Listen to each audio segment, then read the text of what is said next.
6h53, la question santé d'Europe 1, Thomas Soto. C'est un cri d'alarme assez surprenant, inattendu, lancé par l'OMS, l'Organisation mondiale de la santé. L'OMS qui s'inquiète de voir trop de naissances se faire par césarienne. Bonjour Dr Kierzek. Bonjour Thomas. Les mots de l'OMS sont forts. En quoi accoucher par césarienne pose-t-il problème ?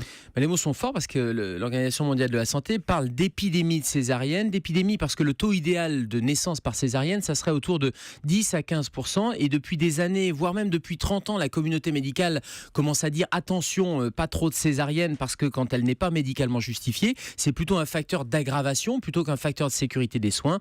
Or, les disparités continuent, voire même s'aggravent, que ce soit dans les pays en voie de développement ou dans les pays développés, et notamment les disparités en Europe sont extrêmement nombreuses. Mais c'est plus risqué qu'un accouchement par voie naturelle ? Ça change quoi finalement ? C'est plus risqué si la césarienne n'est pas médicalement justifiée. C'est-à-dire qu'on est toujours dans une balance, comme dans toute intervention chirurgicale ou acte médical, dans une balance bénéfice-risque. Quand l'intervention chirurgicale est nécessaire, eh bien c'est un facteur de sécurité des soins pour la mère et pour l'enfant. Mais quand ça n'est pas médicalement justifié, rien ne vaut un accouchement par voie naturelle. Et là, on a plus de complications, plus de risques que de bénéfices, des risques maternels ou des risques pour l'enfant. Comment vous expliquez ce recours qui devient un peu trop systématique à la césarienne ?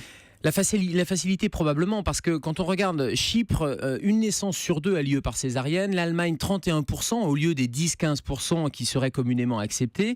Et quand on regarde Chypre, l'Allemagne ou la France ou les pays nordiques, les grossesses sont les mêmes. Les femmes ont les mêmes complications ou les mêmes grossesses normales. Et du coup, il n'y a aucune explication médicale. Donc la convenance ou les habitudes, les facteurs culturels sont des facteurs importants pour expliquer ces taux de césarienne différents. Et par exemple, en Allemagne, il y a plus de gynécologues obstétriciens que de sages-femmes, donc plus une tendance à médicaliser l'accouchement que par exemple dans les pays scandinaves. Et puis il y a le risque médico-légal. C'est vrai qu'une césarienne, les gynécologues obstétriciens ont tendance à aller rapidement à la césarienne de peur peut-être d'un procès et qu'on leur reproche à un moment donné de ne pas avoir fait ce geste-là. Et est-ce qu'il y a aussi une question de commodité presque administrative ? Voilà, c'est pratique, c'est programmé, on a un rendez-vous, telle heure, telle date, tout est clair, tout est carré ? Oui, administrative ou organisationnelle, c'est sûr que notamment sur une activité libérale, c'est plus facile d'organiser entre les consultations, les accouchements, ça permet de programmer. Et puis il y a une pression des femmes qui demandent parfois des césariennes, un peu de convenance et qui poussent leur